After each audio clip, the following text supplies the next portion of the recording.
السلام علیکم ورحمۃ اللہ وبرکاتہ۔ ہم ایک نئی ویڈیو کے ساتھ حاضر ہیں۔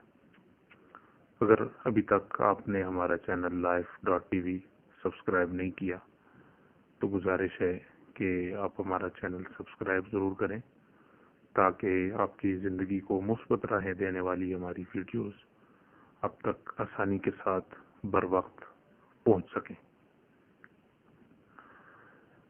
تھامس ایڈسن کے نام سے کون واقف نہیں؟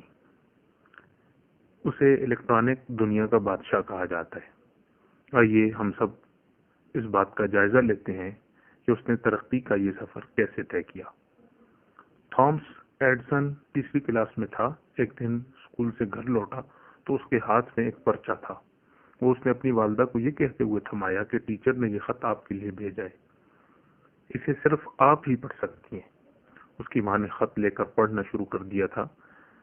تھامس نے ماں سے پوچھا، ٹیچر نے کیا لکھا ہے؟ ایڈسن کی ماں کی آنکھیں آنسوؤں سے بھر چکی تھی۔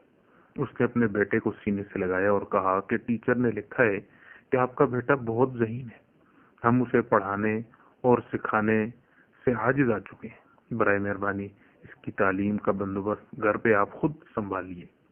ایڈسن کی والدہ اپنے بیٹے کو اتنا بتا کر خاموش ہو گئی۔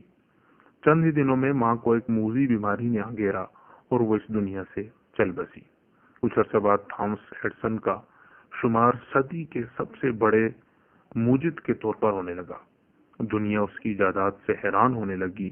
ایک دن ایڈسن اپنی پرانی چیزوں سے کچھ تلاش کر رہا تھا کہ اسے وہ خط مل گیا جو اس کے ٹیچر نے ایڈسن کی والدہ کے نام لکھا تھا۔ ایڈسن نے وہ خط کھولا اور پڑھنا شروع کیا۔ خط میں درج تھا، آپ کا بیٹا دماغی طور پر بہت کمزور ہے، اسے تعلیم دلا کر اپنا وقت ضائع نہ کریں، ہم اسے مزید سکول میں نہیں رکھ سکتے، آج سے اسے سکول سے خارج کیا جا رہا ہے۔ ایڈسن یہ پڑھ کر جذباتی ہو گیا، اس سے رہا نہ گیا۔ اس نے اپنی ڈائری میں لکھا، تھامس ایڈسن صدی کا سب سے نالائق انسان تھا۔ اس کی والدہ نے اسے ایک جملے اور مثبت رویے کے ذریعے لائق ترین انسان بنا دیا۔ یاد رکھیں، چند مثبت الفاظ کسی کی زندگی بدلنے کی مکمل طاقت رکھتے ہیں۔